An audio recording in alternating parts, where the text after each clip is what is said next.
أعوذ بالله من الشيطان الرجيم. بسم الله الرحمن الرحيم.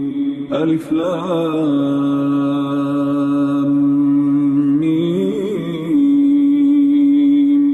ذلك الكتاب لا ريب فيه هدى للمتقين الذين يؤمنون بالغيب ويقيمون الصلاة ومما رزقناهم ينفقون والذين يؤمنون بما أنزل إليك وما أنزل من قبلك وبالآخرة هم يوقنون أولئك على هدى من ربهم وأولئك هم المفلحون. إن الذين كفروا سواء عليهم أأنذرتهم أم لم تنذرهم لا يؤمنون. ختم الله على قلوبهم وعلى سمعهم وعلى أبصارهم غشاوة ولهم عذاب عظيم. ومن الناس من يقول آمنا بالله وباليوم الآخر وما هم بمؤمنين يخادعون الله والذين آمنوا وما يخدعون إلا أنفسهم وما يشعرون. في قلوبهم مرض فزادهم الله مرضا ولهم عذاب أليم بما كانوا يكذبون. وإذا قيل لهم لا تفسدوا في الأرض قالوا إنما نحن مصلحون ألا إنهم هم المفسدون ولكن لا يشعرون. وإذا قيل لهم آمنوا كما آمن الناس قالوا أنؤمن كما آمن السفهاء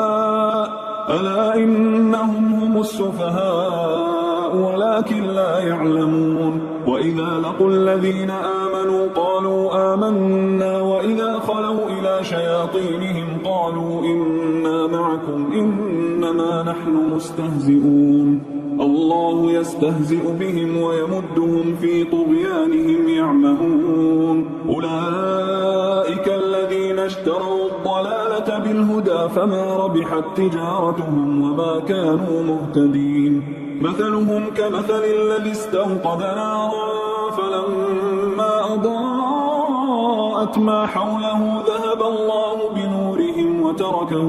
وتركهم في ظلمات لا يبصرون. صم بكم عمي فهم لا يرجعون. أو كصيب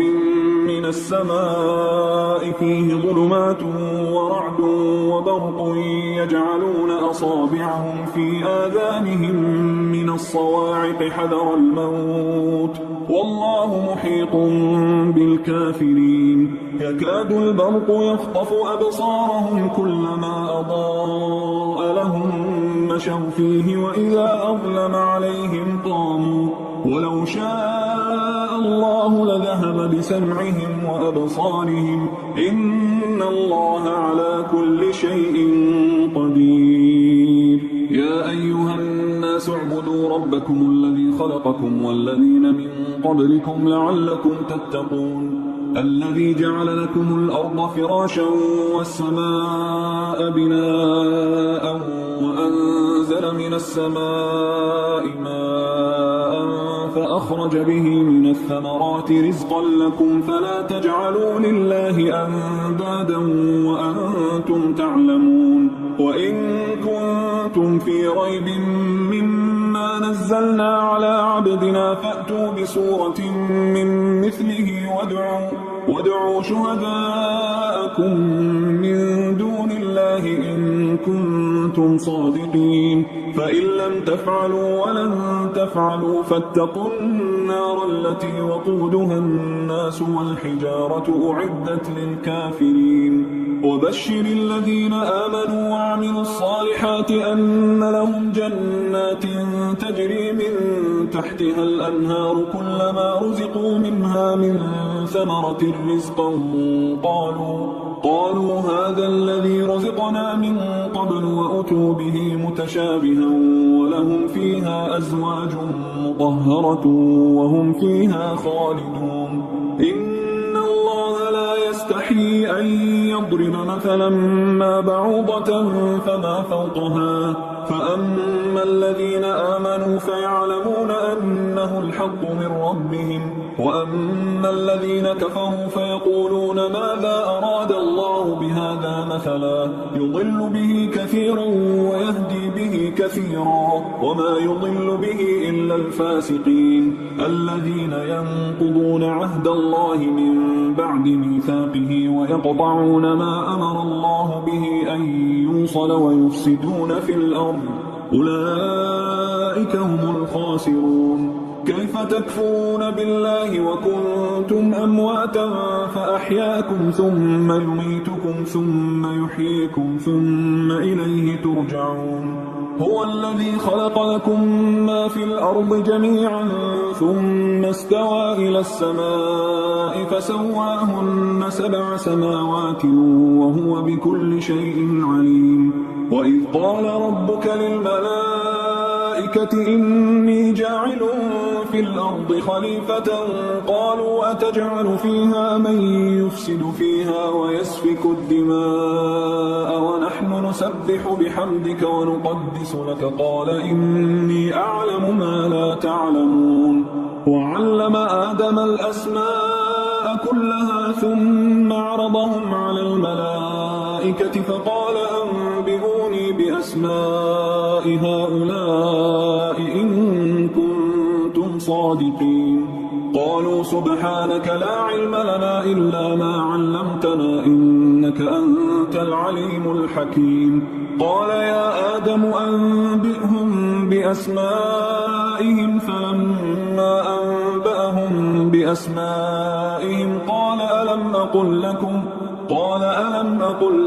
إني أعلم غيب السماوات والأرض وأعلم ما تبدون وما كنتم تكتمون وإذ قلنا للملائكة اسجدوا لآدم فسجدوا إلا إبليس أبى واستكبر وكان من الكافرين وقلنا يا آدم اسكن أنت وزوجك الجنة وكلا منها رغدا حيث شئتما ولا تقربا هذه الشجرة فتكونا من الظالمين فأزلهما الشيطان عنها فأخرجهما مما كانا فيه وقلنا اهبطوا بعضكم لبعض عدو ولكم في الأرض مستقر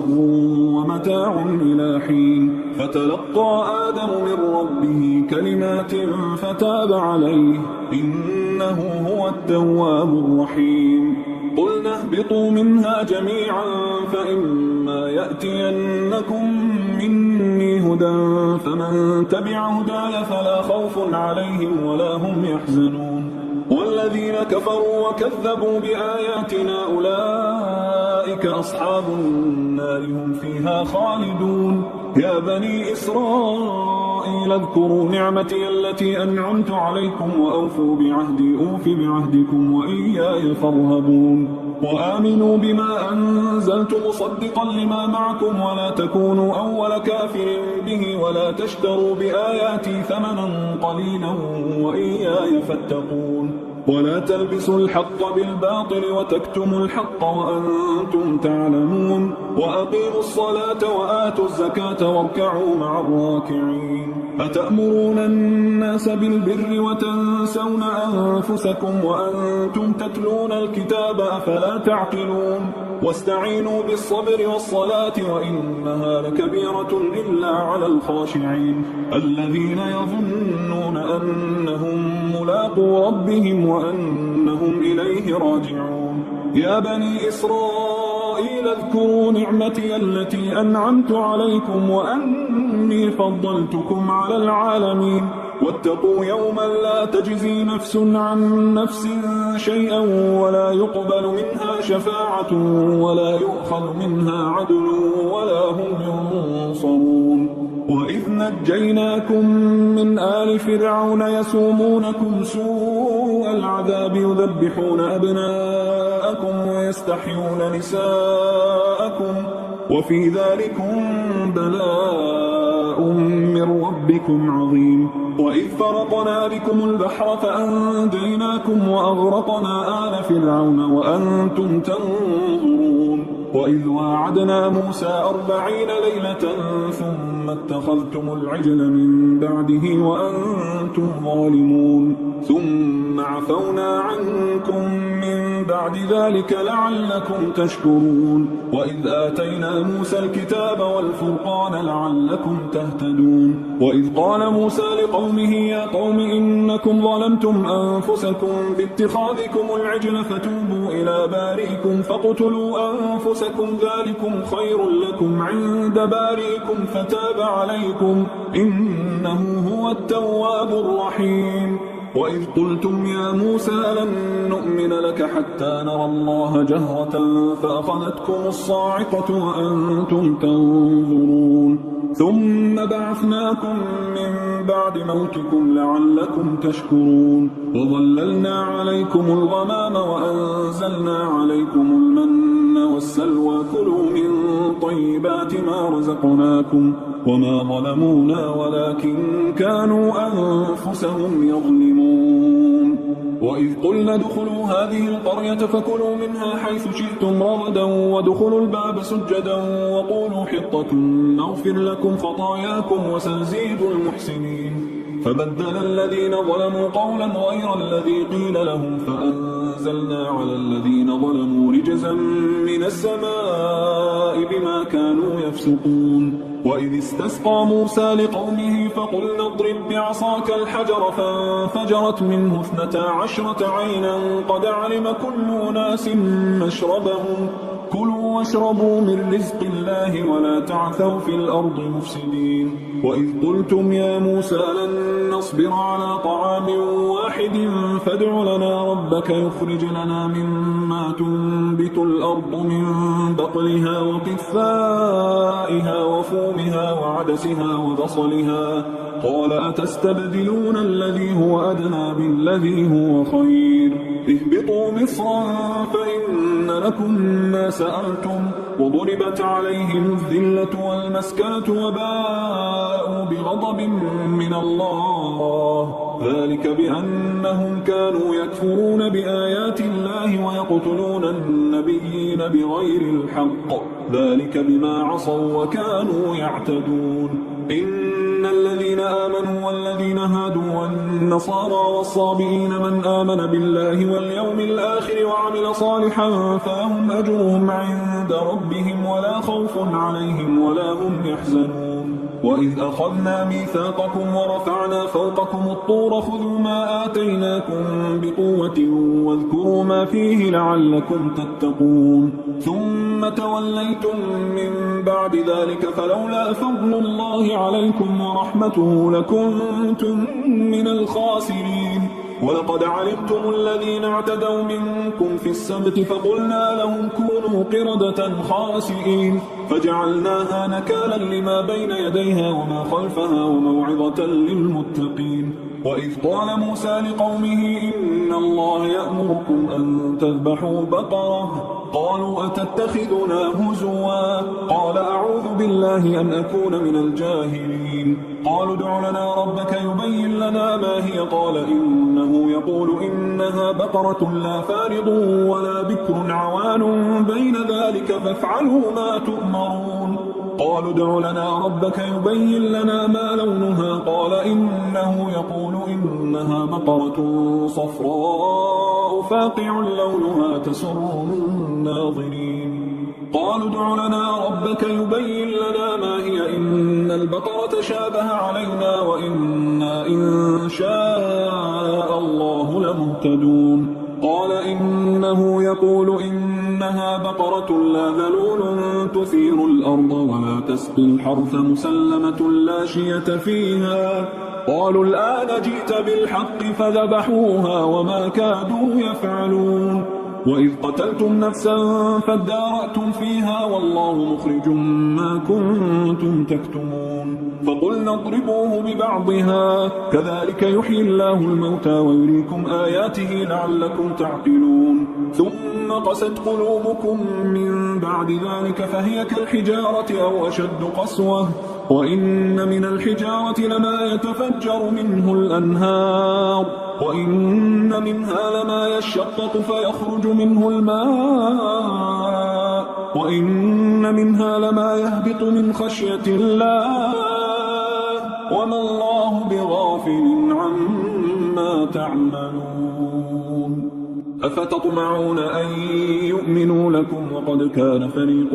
منهم يسمعون كلام الله ثم يحرفونه من بعد ما عقلوه وهم يعلمون وإذا لقوا الذين آمنوا قالوا آمنا وإذا خلا بعضهم إلى بعض قالوا أتحدثونهم بما فتح الله عليكم ليحاجوكم به عند ربكم أفلا تعقلون أولا يعلمون أن الله يعلم ما يسرون وما يعلنون ومنهم أميون لا يعلمون الكتاب إلا أماني وإنهم إلا يظنون فويل للذين يكتبون الكتاب بأيديهم ثم يقولون هذا من عند الله ليشتروا به ثمنا قليلا فويل لهم مما كتبت أيديهم وويل لهم مما يكسبون وقالوا لن تمسنا النار إلا أياما معدودة قل أتخذتم عند الله عهدا فلن يخلف الله عهده أم تقولون على الله ما لا تعلمون بلى من كسب سيئة وأحاطت به خطيئته فأولئك أصحاب النار هم فيها خالدون والذين آمنوا وعملوا الصالحات أولئك أصحاب الجنة هم فيها خالدون وإذ أخذنا ميثاق بني إسرائيل لا تعبدون إلا الله وبالوالدين إحسانا وذي القربى واليتامى والمساكين وقولوا للناس حسنا وأقيموا الصلاة وآتوا الزكاة ثم توليتم إلا قليلا منكم وأنتم معرضون وإذ أخذنا ميثاقكم لا تسفكون دماءكم ولا تخرجون أنفسكم من دياركم ثم أقررتم وأنتم تشهدون ثم أنتم هؤلاء تقتلون أنفسكم وتخرجون فريقا منكم من ديارهم تظاهرون عليهم بالإثم والعدوان وإن يأتوكم أسارى تفادوهم وهو محرم عليكم إخراجهم أفتؤمنون ببعض الكتاب وتكفرون ببعض فما جزاء من يفعل ذلك منكم إلا خزي في الحياة الدنيا ويوم القيامة يردون إلى أشد العذاب وما الله بغافل عما تعملون أولئك الذين اشتروا الحياة الدنيا بالآخرة فلا يخفف عنهم العذاب ولا هم ينصرون ولقد آتينا موسى الكتاب وقفينا من بعده بالرسل وآتينا عيسى بن مريم البينات وأيدناه بروح القدس أفكلما جاءكم رسول بما لا تهوى أنفسكم استكبرتم ففريقا كذبتم وفريقا تقتلون وقالوا قلوبنا غلف بل لعنهم الله بكفرهم فقليلا ما يؤمنون ولما جاءهم كتاب من عند الله مصدق لما معهم وكانوا من قبل يستفتحون على الذين كفروا فلما جاءهم ما عرفوا كفروا به فلعنة الله على الكافرين بئس ما اشتروا به أنفسهم أن يكفروا بما أنزل الله بغيا أن ينزل الله من فضله على من يشاء من عباده فباءوا بغضب على غضب وللكافرين عذاب مهين وإذا قيل لهم آمنوا بما أنزل الله قالوا نؤمن بما أنزل علينا ويكفرون بما وراءه وهو الحق مصدقا لما معهم قل فلم تقتلون أنبياء الله من قبل إن كنتم مؤمنين ولقد جاءكم موسى بالبينات ثم اتخذتم العجل من بعده وأنتم ظالمون وإذ أخذنا ميثاقكم ورفعنا فوقكم الطور خذوا ما آتيناكم بقوة واسمعوا قالوا سمعنا وعصينا وأشربوا في قلوبهم العجل بكفرهم قل بئس ما يأمركم به إيمانكم إن كنتم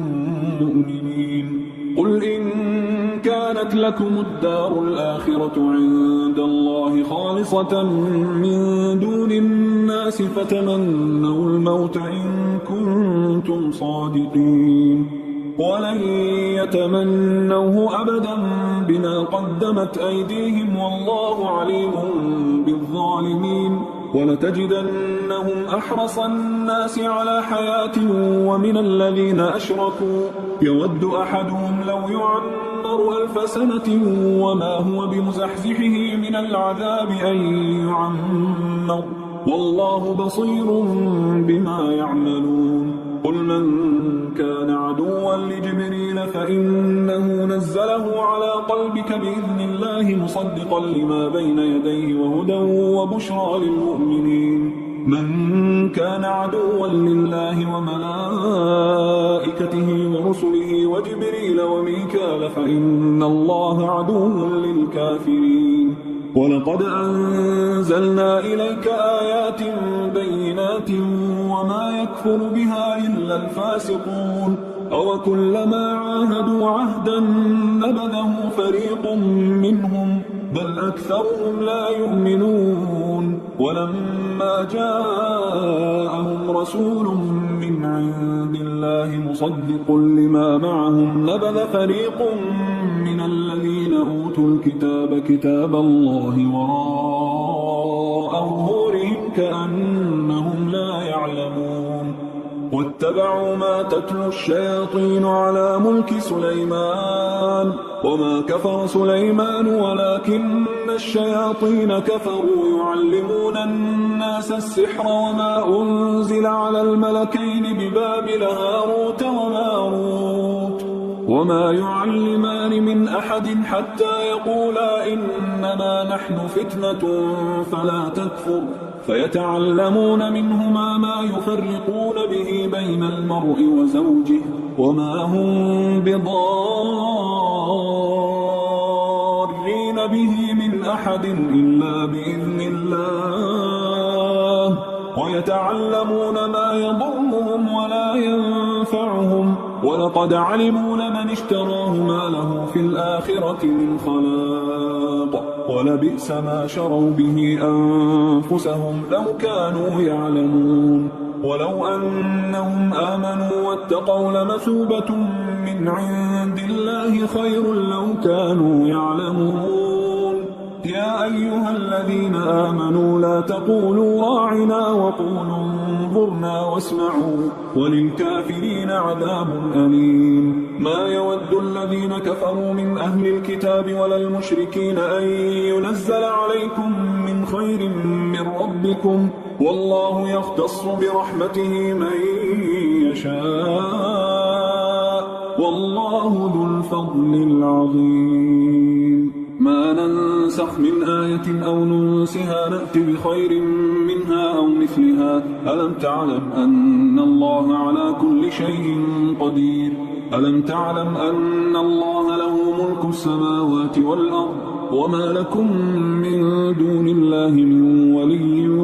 ولا نصير أم تريدون أن تسألوا رسولكم كما سئل موسى من قبل ومن يتبدل الكفر بالإيمان فقد ضل سواء السبيل ود كثير من أهل الكتاب لو يردونكم من بعد إيمانكم كفارا حسدا من عند أنفسهم من بعد ما تبين لهم الحق فاعفوا واصفحوا حتى يأتي الله بأمره إن الله على كل شيء قدير وأقيموا الصلاة وآتوا الزكاة وما تقدموا لأنفسكم من خير تجدوه عند الله إن الله بما تعملون بصير وقالوا لن يدخل الجنة إلا من كان هودا أو نصارى تلك أمانيهم قل هاتوا برهانكم إن كنتم صادقين بلى من أسلم وجهه لله وهو محسن فله أجره عند ربه ولا خوف عليهم ولا هم يحزنون وقالت اليهود ليست النصارى على شيء وقالت النصارى ليست اليهود على شيء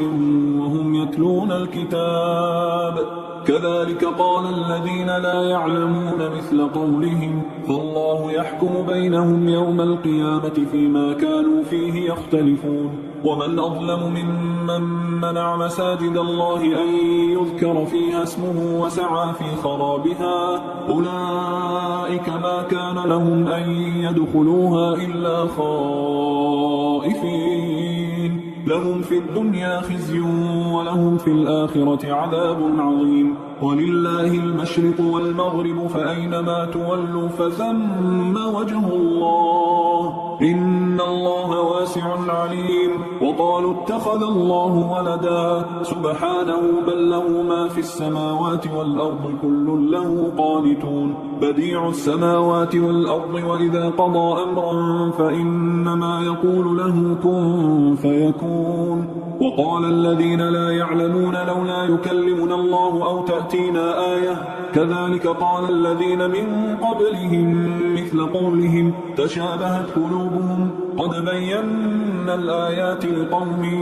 يوقنون إنا أرسلناك بالحق بشيرا ونذيرا ولا تسأل عن أصحاب الجحيم ولن ترضى عنك اليهود ولا النصارى حتى تتبع ملتهم قل إن هدى الله هو الهدى ولئن اتبعت أهواءهم بعد الذي جاءك من العلم ما لك من الله من ولي ولا نصير الذين آتيناهم الكتاب يتلونه حق تلاوته أولئك يؤمنون به ومن يكفر به فأولئك هم الخاسرون يا بني إسرائيل اذكروا نعمتي التي أنعمت عليكم وأني فضلتكم على العالمين واتقوا يوما لا تجزي نفس عن نفس شيئا ولا يقبل منها عدل ولا تنفعها شفاعة ولا هم ينصرون وإذ ابتلى إبراهيم ربه بكلمات فأتمهن قال إني جاعلك للناس إماما قال ومن ذريتي قال لا ينال عهد الظالمين وإذ جعلنا البيت مثابة للناس وأمنا واتخذوا من مقام إبراهيم مصلى وعهدنا إلى إبراهيم وإسماعيل أن طهرا بيتي للطائفين والعاكفين والركع السجود وإذ قال إبراهيم رب اجعل هذا بلدا آمنا وارزق أهله من الثمرات من آمن منهم بالله واليوم الآخر قال ومن كفر فأمتعه قليلا ثم أضطره إلى عذاب النار وبئس المصير وإذ يرفع إبراهيم القواعد من البيت وإسماعيل ربنا تقبل منا إنك أنت السميع العليم ربنا واجعلنا مسلمين لك ومن ذريتنا أمة مسلمة لك وأرنا مناسكنا وتب علينا إنك أنت التواب الرحيم ربنا وابعث فيهم رسولا منهم يتلو عليهم آياتك ويعلمهم الكتاب والحكمة ويزكيهم إنك أنت العزيز الحكيم ومن يرغب عن ملة إبراهيم إلا من سفه نفسه ولقد اصطفيناه في الدنيا وإنه في الآخرة لمن الصالحين إذ قال له ربه أسلم قال أسلمت لرب العالمين ووصى بها إبراهيم بنيه ويعقوب يا بني إن الله اصطفى لكم الدين فلا تموتن إلا وأنتم مسلمون أم كنتم شهداء إذ حضر يعقوب الموت إذ قال لبنيه ما تعبدون من بعدي قالوا نعبد إلهك وإله آبائك إبراهيم وإسماعيل وإسحاق إلها واحدا ونحن له مسلمون تلك أمة قد خلت لها ما كسبت ولكم ما كسبتم ولا تسألون عما كانوا يعملون وقالوا كونوا هودا أو نصارى تهتدوا قل بل ملة إبراهيم حنيفا وما كان من المشركين قولوا آمنا بالله وما أنزل إلينا وما أنزل إلى إبراهيم وإسماعيل وإسحاق ويعقوب والأسباط وما أوتي موسى وعيسى وما أوتي النبيون من ربهم لا نفرق بين أحد منهم ونحن له مسلمون فإن آمنوا بمثل ما آمنتم به فقد اهتدوا وإن تولوا فإنما هم في شقاق فسيكفيكهم الله وهو السميع العليم صبغة الله ومن أحسن من الله صبغة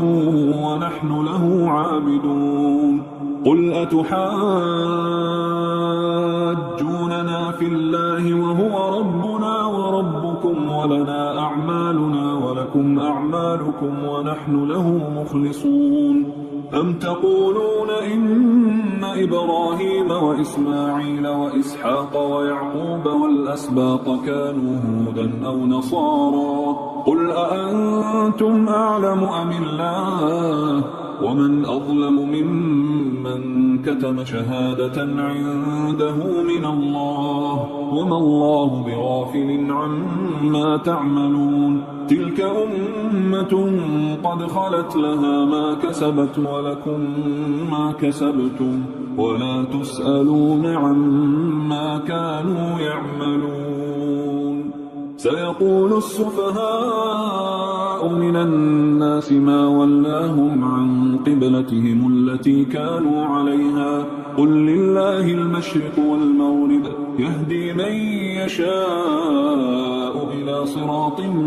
مستقيم وكذلك جعلناكم أمة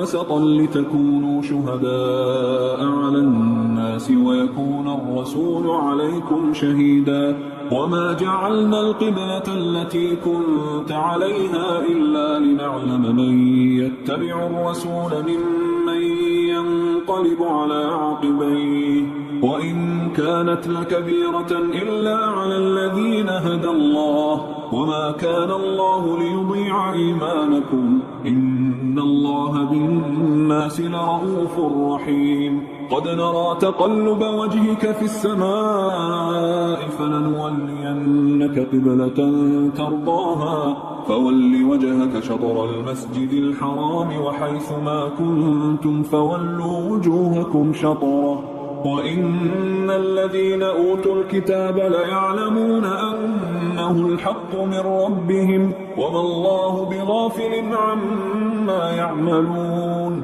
ولئن أتيت الذين أوتوا الكتاب بكل آية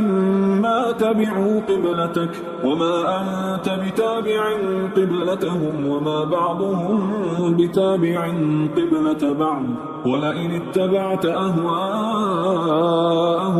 من بعد ما جاءك من العلم إنك إذا لمن الظالمين الذين آتيناهم الكتاب يعرفونه كما يعرفون أبناءهم وإن فريقا منهم ليكتمون الحق وهم يعلمون الحق من ربك فلا تكونن من الممترين ولكل وجهة هو موليها فاستبقوا الخيرات أينما تكونوا يأت بكم الله جميعا إن الله على كل شيء قدير ومن حيث خرجت فول وجهك شطر المسجد الحرام وإنه للحق من ربك وما الله بغافل عما تعملون ومن حيث خرجت فول وجهك شطر المسجد الحرام وحيث ما كنتم فولوا وجوهكم شطره لئلا يكون للناس عليكم حجة إلا الذين ظلموا منهم فلا تخشوهم واخشوني ولأتم نعمتي عليكم ولعلكم تهتدون كما أرسلنا فيكم رسولا منكم يتلو عليكم آياتنا ويزكيكم ويعلمكم الكتاب والحكمة ويعلمكم ما لم تكونوا تعلمون فاذكروني أذكركم واشكروا لي ولا تكفرون يا أيها الذين آمنوا استعينوا بالصبر والصلاة إن الله مع الصابرين ولا تقولوا لمن يقتل في سبيل الله أموات بل أحياء ولكن لا تشعرون ولنبلونكم بشيء من الخوف والجوع ونقص من الأموال والأنفس والثمرات وبشر الصابرين الذين إذا أصابتهم مصيبة قالوا إنا لله وإنا إليه راجعون أولئك عليهم صلوات من ربهم ورحمة وأولئك هم المهتدون إن الصفا والمروة من شعائر الله فمن حج البيت أو اعتمر فلا جناح عليه أن يطوف بهما ومن تطوع خيرا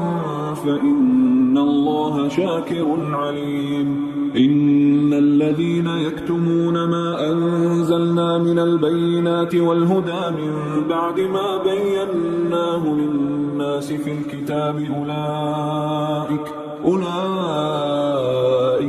يلعنهم الله ويلعنهم اللاعنون إلا الذين تابوا وأصلحوا وبينوا فأولئك أتوب عليهم وأنا التواب الرحيم إن الذين كفروا وماتوا وهم كفار أولئك عليهم لعنة الله والملائكة والناس أجمعين خالدين فيها لا يخفف عنهم العذاب ولا هم ينظرون وإلهكم إله واحد لا إله إلا هو الرحمن الرحيم إن في خلق السماوات والأرض واختلاف الليل والنهار والفلك التي تجري في البحر بما ينفع الناس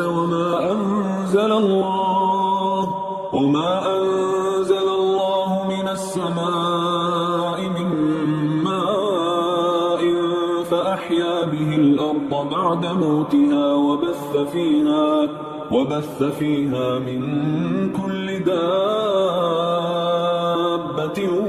وتصريف الرياح والسحاب المسخر بين السماء والأرض لآيات لقوم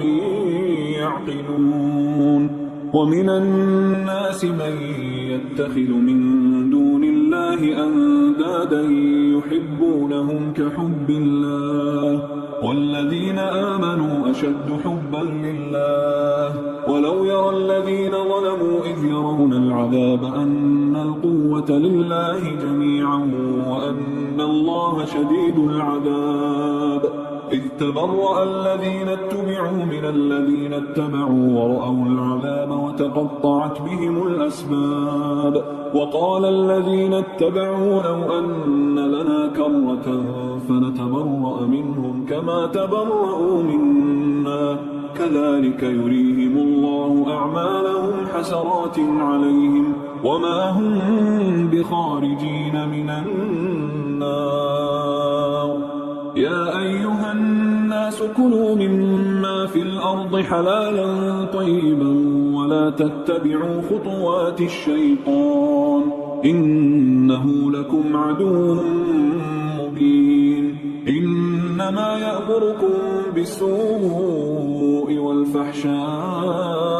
وأن تقولوا على الله ما لا تعلمون وإذا قيل لهم اتبعوا ما أنزل الله قالوا بل نتبع ما ألفينا عليه آباءنا أولو كان آباؤهم لا يعقلون شيئا ولا يهتدون ومثل الذين كفروا كمثل الذي ينعق بما لا يسمع إلا دعاء ونداء صم بكم عمي فهم لا يعقلون يا أيها الذين آمنوا كلوا من طيبات ما رزقناكم واشكروا لله إن كنتم إياه تعبدون إنما حرم عليكم الميتة والدم ولحم الخنزير وما أهل به لغير الله فمن اضطر غير باغ ولا عاد فلا إثم عليه إن الله غفور رحيم إن الذين يكتمون ما أنزل الله من الكتاب ويشترون به ثمنا قليلا أولئك ما يأكلون في بطونهم إلا النار ولا يكلمهم الله يوم القيامة ولا يزكيهم ولهم عذاب أليم أولئك الذين اشتروا الضلالة بالهدى والعذاب بالمغفرة فما أصبرهم على النار ذلك بأن الله نزل الكتاب بالحق وإن الذين اختلفوا في الكتاب لفي شقاق بعيد ليس البر أن تولوا وجوهكم قبل المشرق والمغرب ولكن البر من آمن بالله واليوم الآخر والملائكة والكتاب والنبيين وآتى المال على حبه ذوي القربى واليتامى والمساكين وابن السبيل والسائلين وفي الرقاب وأقام الصلاة وآتى الزكاة والموفون بعهدهم إذا عاهدوا والصابرين في البأساء والضراء وحين البأس أولئك الذين صدقوا وأولئك هم المتقون يا أيها الذين آمنوا كتب عليكم القصاص في القتلى الحر بالحر والعبد بالعبد والأنثى بالأنثى فمن عفي له من أخيه شيء فاتباع بالمعروف وأداء إليه بإحسان ذلك تخفيف من ربكم ورحمة فمن اعتدى بعد ذلك فله عذاب أليم ولكم في القصاص حياة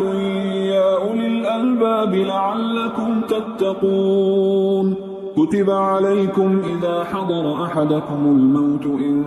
ترك خيرا الوصية للوالدين والأقربين بالمعروف حقا على المتقين فمن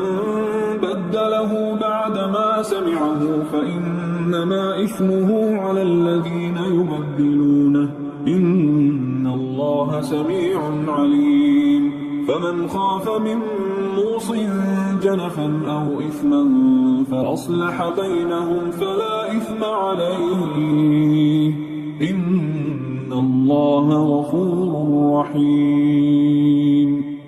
يا أيها الذين آمنوا كتب عليكم الصيام كما كتب على الذين من قبلكم لعلكم تتقون أياما معدودات، فمن كان منكم مريضا أو على سفر فعدة من أيام أخر، وعلى الذين يطيقونه فدية طعام مسكين، فمن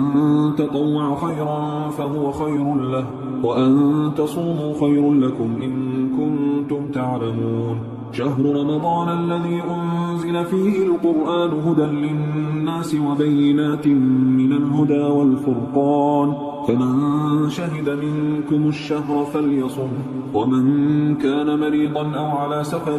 فعدة من أيام أخر، يريد الله بكم اليسر ولا يريد بكم العسر ولتكملوا العدة ولتكبروا الله على ما هداكم ولعلكم تشكرون. وإذا سألك عبادي عني فإني قريب أجيب دعوة الداعي إذا دعان، فليستجيبوا لي وليؤمنوا بي لعلهم يرشدون. أحل لكم ليلة الصيام الرفث إلى نسائكم هن لباس لكم وأنتم لباس لهن، علم الله أنكم كنتم تختانون أنفسكم فتاب عليكم وعفى عنكم، فالآن باشروهن وابتغوا ما كتب الله لكم، وكلوا واشربوا حتى يتبين لكم الخيط الأبيض من الخيط الأسود من الفجر، ثم أتموا الصيام إلى الليل، ولا تباشروهن وأنتم عاكفون في المساجد،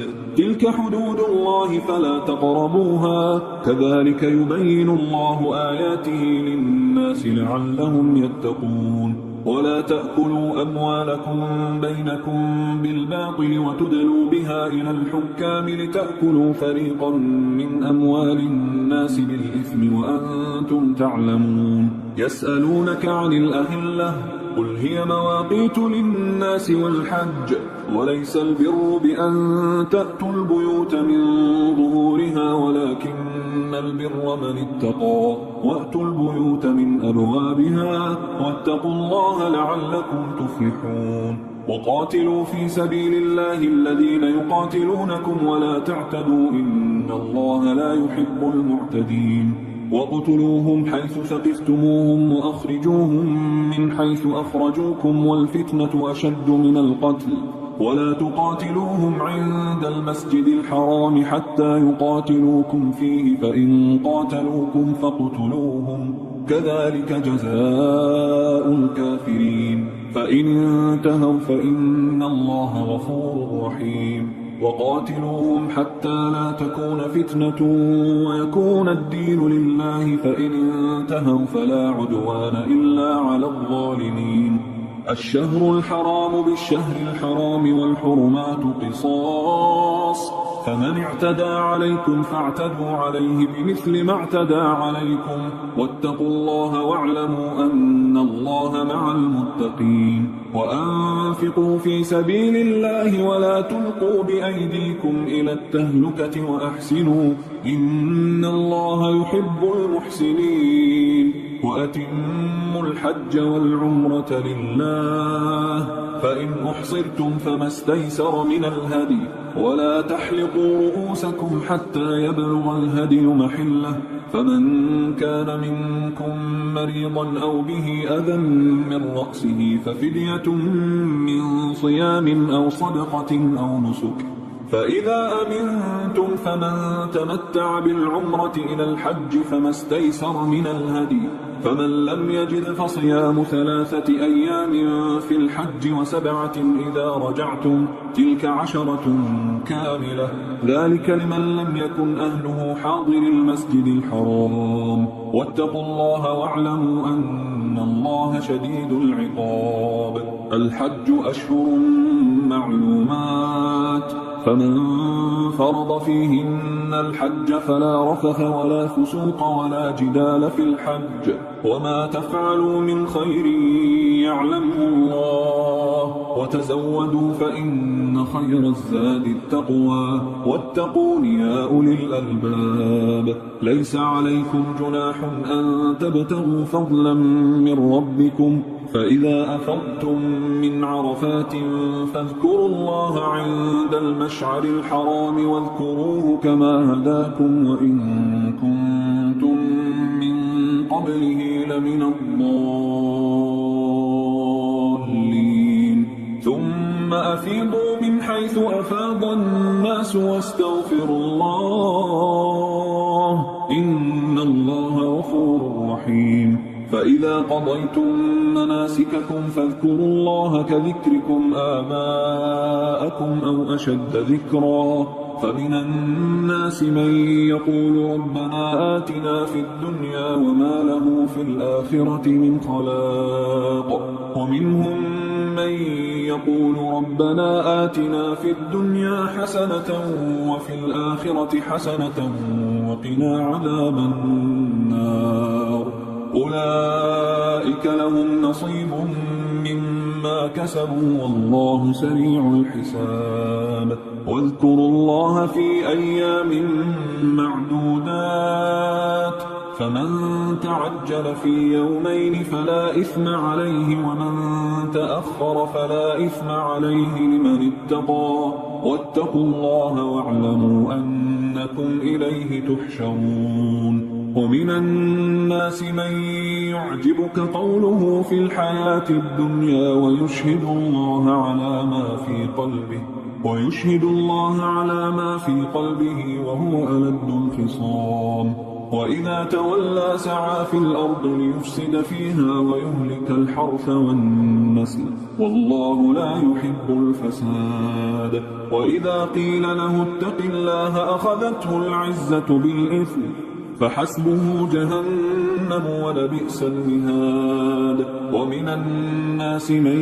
يشري نفسه ابتغاء مرضات الله والله رؤوف بالعباد يا أيها الذين آمنوا ادخلوا في السلم كافة ولا تتبعوا خطوات الشيطان إنه لكم عدو مبين فإن زللتم من بعد ما جاءتكم البينات فاعلموا أن الله عزيز حكيم هل ينظرون إلا أن يأتيهم الله في ظلل من الغمام والملائكة وقضي الأمر وإلى الله ترجع الأمور سل بني إسرائيل كم آتيناهم من آية بينة ومن يبدل نعمة الله من بعد ما جاءته فإن الله شديد العقاب زين للذين كفروا الحياة الدنيا ويسخرون من الذين آمنوا والذين اتقوا فوقهم يوم القيامة والله يرزق من يشاء بغير حساب كان الناس أمة واحدة فبعث الله النبيين مبشرين ومنذرين وأنزل معهم الكتاب بالحق ليحكم بين الناس فيما اختلفوا فيه وما اختلف فيه إلا الذين أوتوه من بعد ما جاءتهم البينات بغيا بينهم فهدى الله الذين آمنوا لما اختلفوا فيه من الحق بإذنه والله يهدي من يشاء إلى صراط مستقيم أم حسبتم أن تدخلوا الجنة ولما يأتكم مثل الذين خلوا من قبلكم مستهم البأساء والضراء وزلزلوا حتى يقول الرسول والذين آمنوا معه متى نصر الله ألا إن نصر الله قريب يسألونك ماذا ينفقون قل ما أنفقتم من خير فللوالدين والأقربين واليتامى والمساكين وابن السبيل وما تفعلوا من خير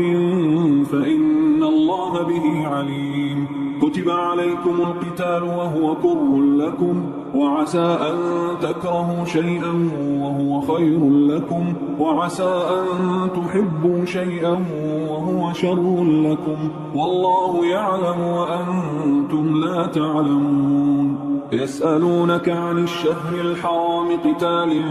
فيه قل قتال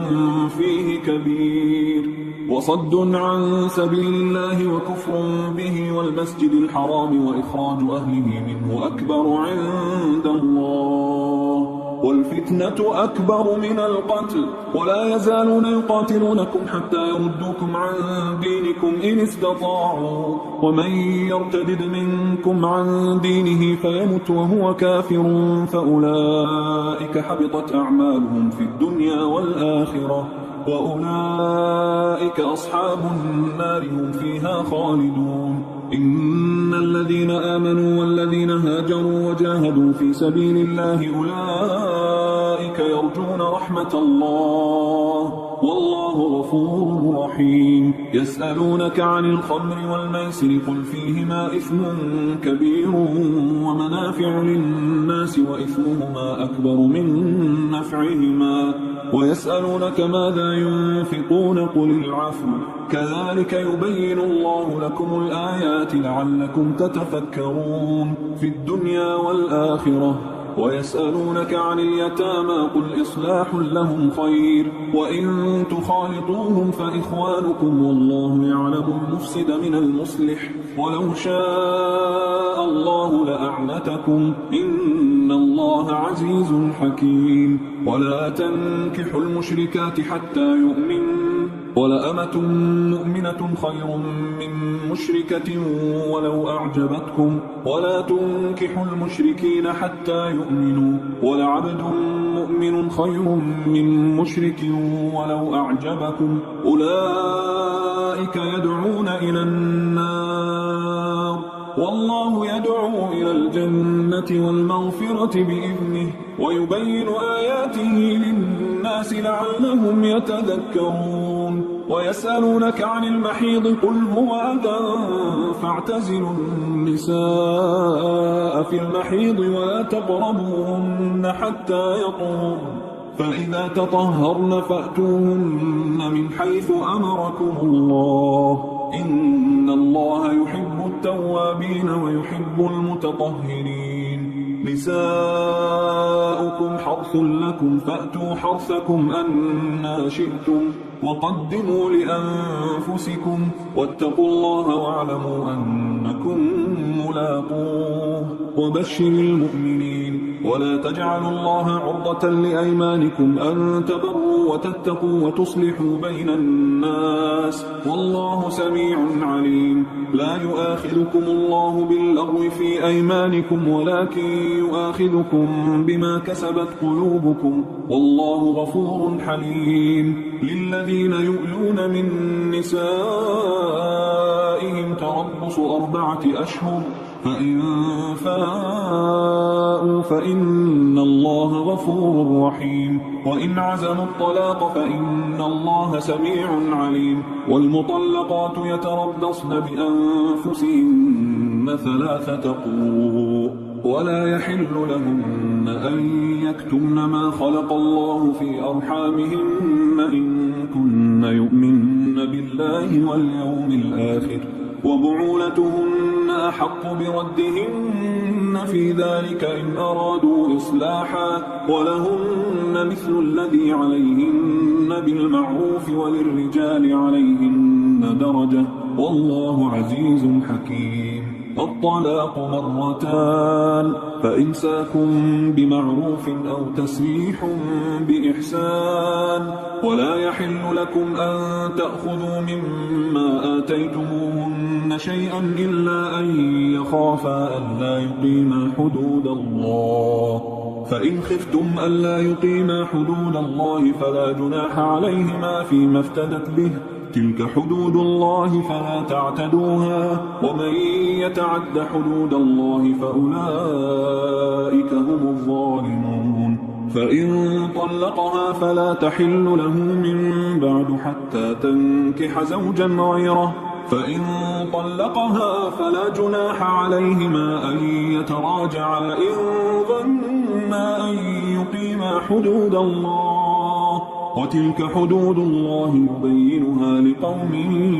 يعلمون وإذا طلقتم النساء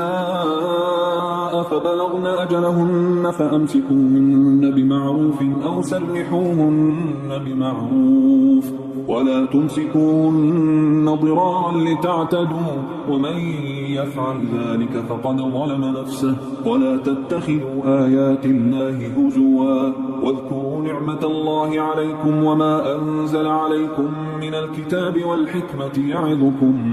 به واتقوا الله واعلموا أن الله بكل شيء عليم وإذا طلقتم النساء فبلغن أجلهن فلا تعضلوهن أن ينكحن أزواجهن إذا تراضوا بينهم بالمعروف ذلك يوعظ به من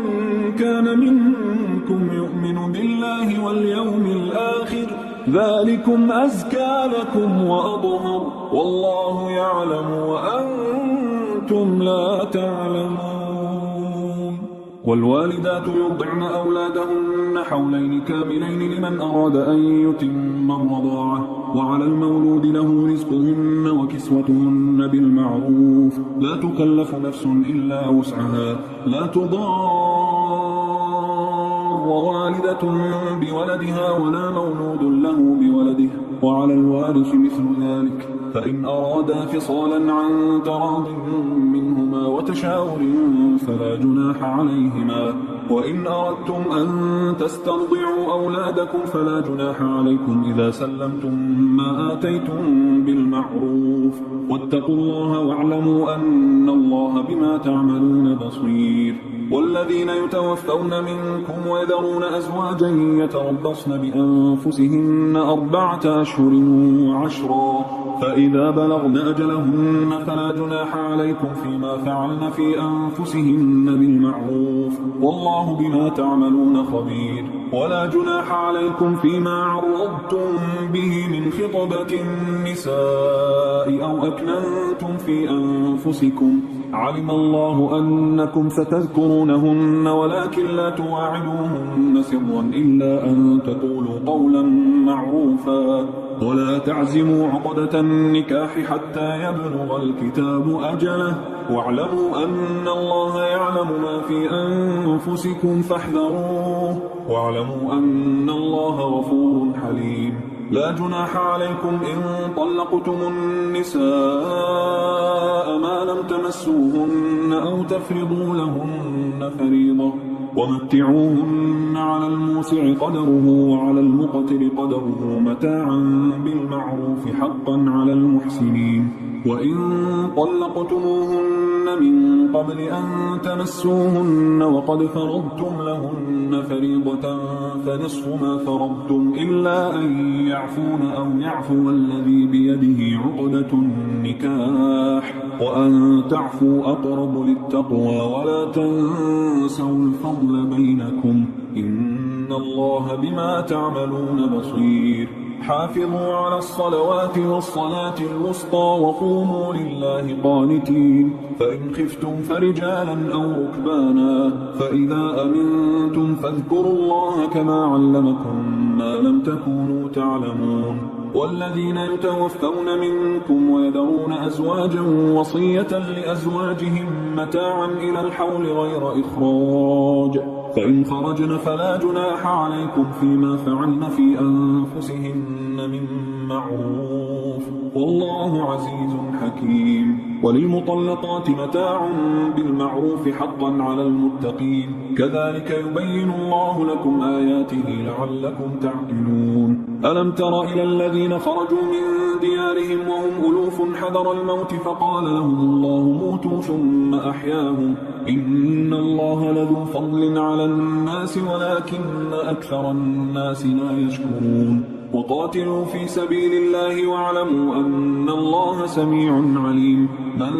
ذا الذي يقرض الله قرضا حسنا فيضاعفه له أضعافا كثيرة والله يقبض ويبسط وإليه ترجعون. ألم تر إلى الملأ من بني إسرائيل من بعد موسى إذ قالوا لنبي الله مبعث لنا ملكا نقاتل في سبيل الله قال هل عسيتم إن كتب عليكم القتال ألا تقاتلوا قالوا وما لنا ألا نقاتل في سبيل الله وقد أخرجنا من ديارنا وأبنائنا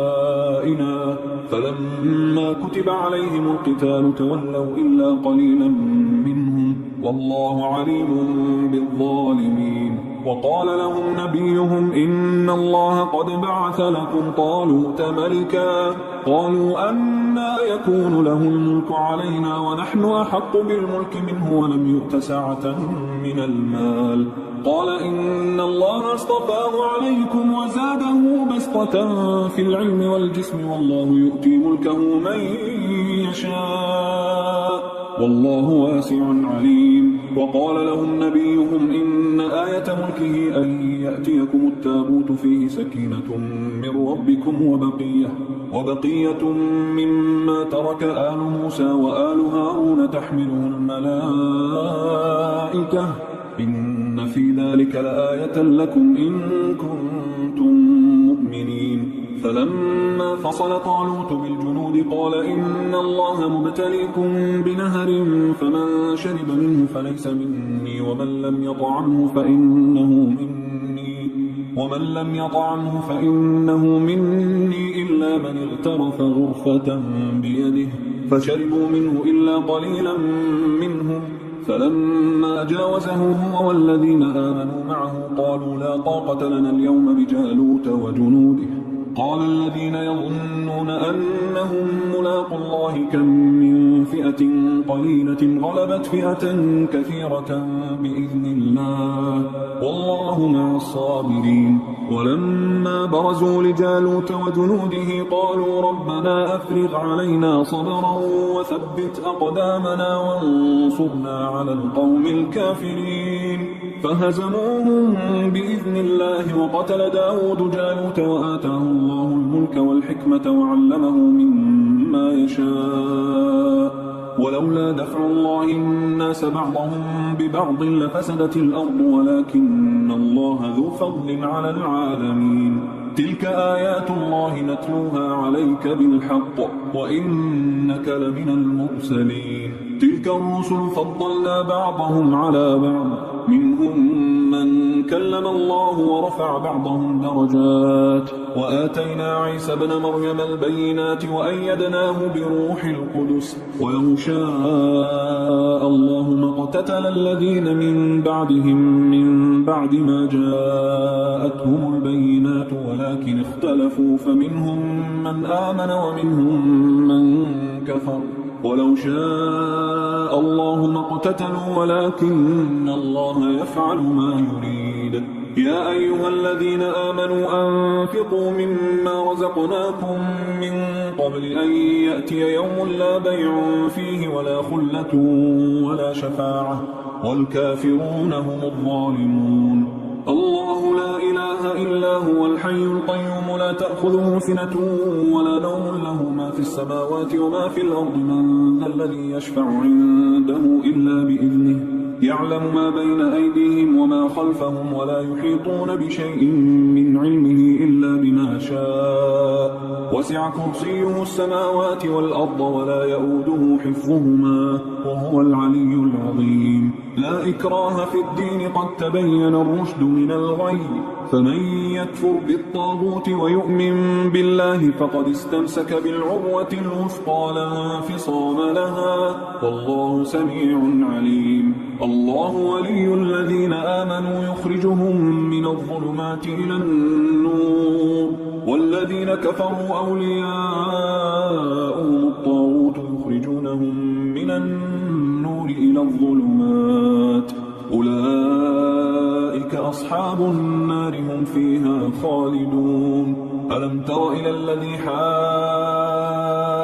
إبراهيم في ربه أن آتاه الله الملك إذ قال إبراهيم ربي الذي يحيي ويميت قال أنا أحيي وأميت قال إبراهيم فإن الله يأتي بالشمس من المشرق فأت بها من المغرب فبهت الذي كفر والله لا يهدي القوم الظالمين أو كالذي مر على قرية وهي خاوية على عروشها قال أنى يحيي هذه الله بعد موتها فأماته الله 100 عام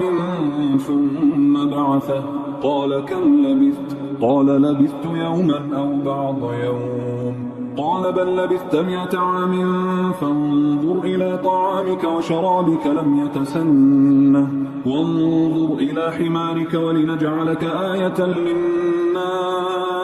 وانظر إلى العظام كيف ننشفها ثم نكسوها لحما فلما تبين له قال أعلم أن الله على كل شيء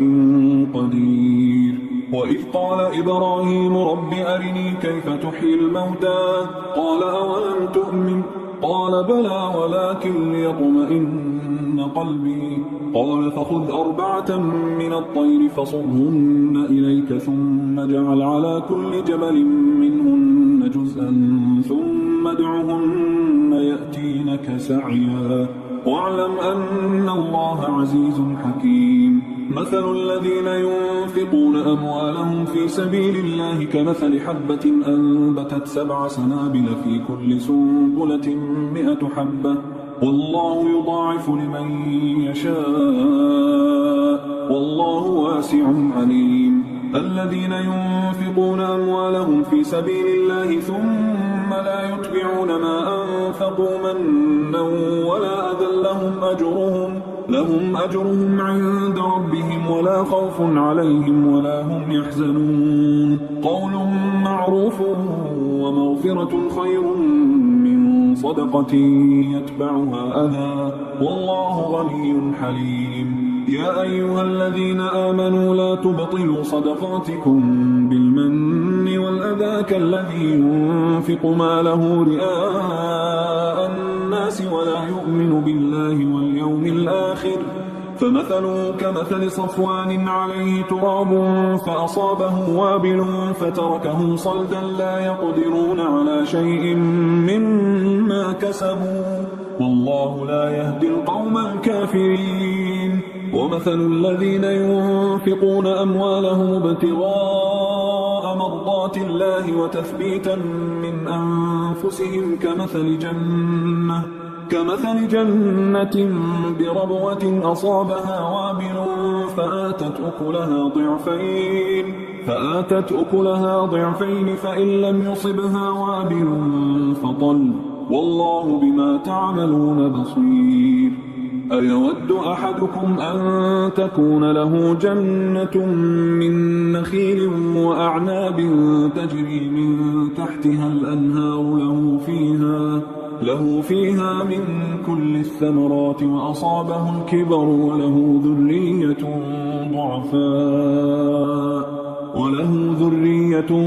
ضعفاء فأصابها إعصار فيه نار فاحترقت كذلك يبين الله لكم الآيات لعلكم تتفكرون يا أيها الذين آمنوا أنفقوا من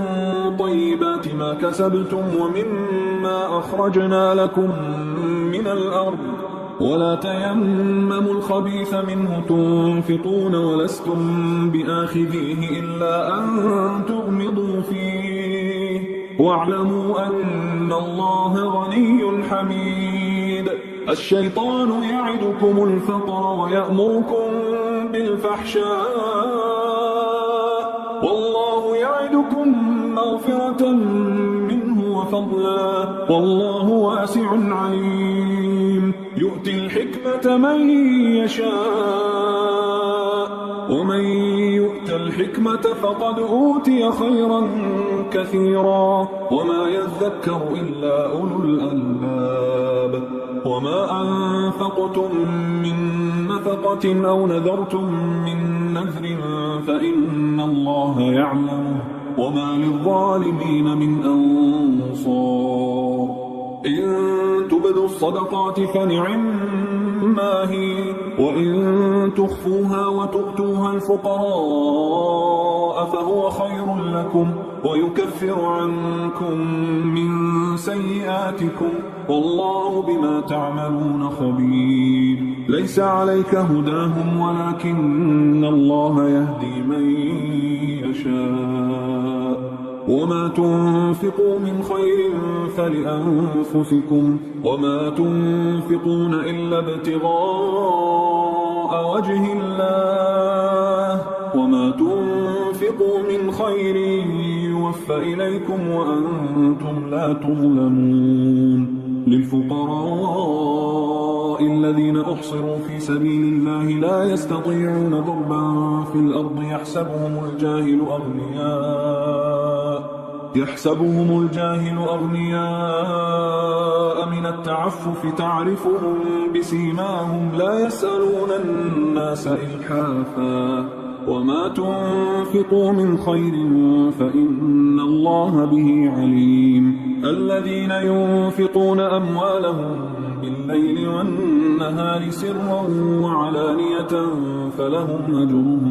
فلهم أجرهم عند ربهم ولا خوف عليهم ولا هم يحزنون الذين يأكلون الربا لا يقومون إلا كما يقوم الذي يتخبطه الشيطان من المس ذلك بأنهم قالوا إنما البيع مثل الربا وأحل الله البيع وحرم الربا فمن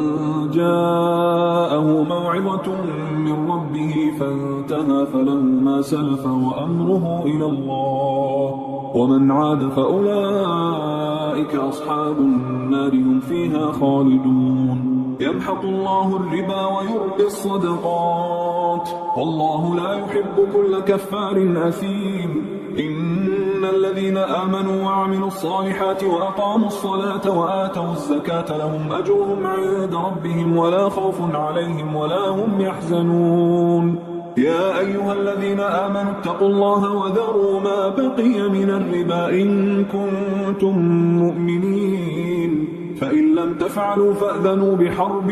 من الله ورسوله وإن تبتم فلكم رؤوس أموالكم لا تظلمون ولا تظلمون وإن كان ذو عسرة فنظرة إلى ميسرة وأن تصدقوا خير لكم إن كنتم تعلمون واتقوا يوما ترجعون فيه إلى الله ثم توفى كل نفس ما كسبت وهم لا يظلمون يا أيها الذين آمنوا إذا تداينتم بدين إلى أجل مسمى فاكتبوه وليكتب بينكم كاتب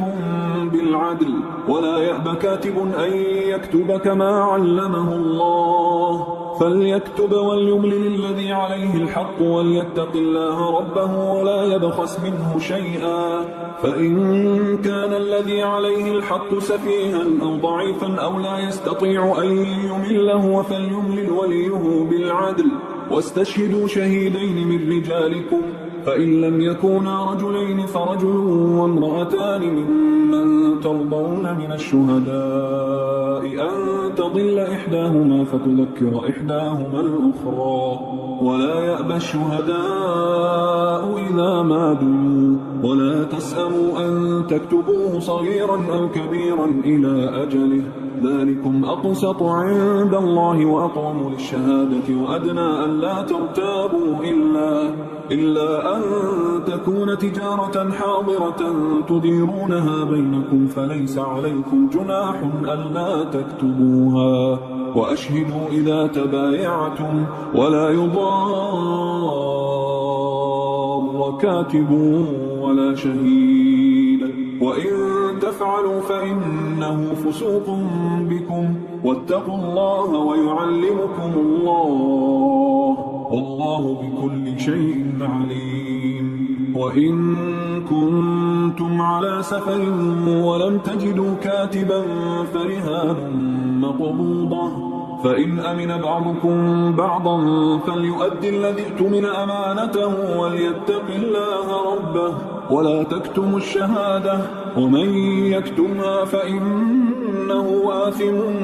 قلبه والله بما تعملون عليم. لله ما في السماوات وما في الأرض وإن تبدوا ما في أنفسكم أو تخفوه يحاسبكم به الله فيغفر لمن يشاء ويعذب من يشاء والله على كل شيء قدير. آمن الرسول بما أنزل إليه من ربه والمؤمنون كل آمن بالله وملائكته وكتبه ورسله لا نفرق بين أحد من رسله وقالوا سمعنا وأطعنا غفرانك ربنا وإليك المصير. لا يكلف الله نفسا إلا وسعها لها ما كسبت وعليها ما اكتسبت ربنا لا تؤاخذنا إن نسينا أو أخطأنا ربنا ولا تحمل علينا إصرا كما حملته على الذين من قبلنا ربنا ولا تحملنا ما لا طاقة لنا به واعف عنا واغفر لنا وارحمنا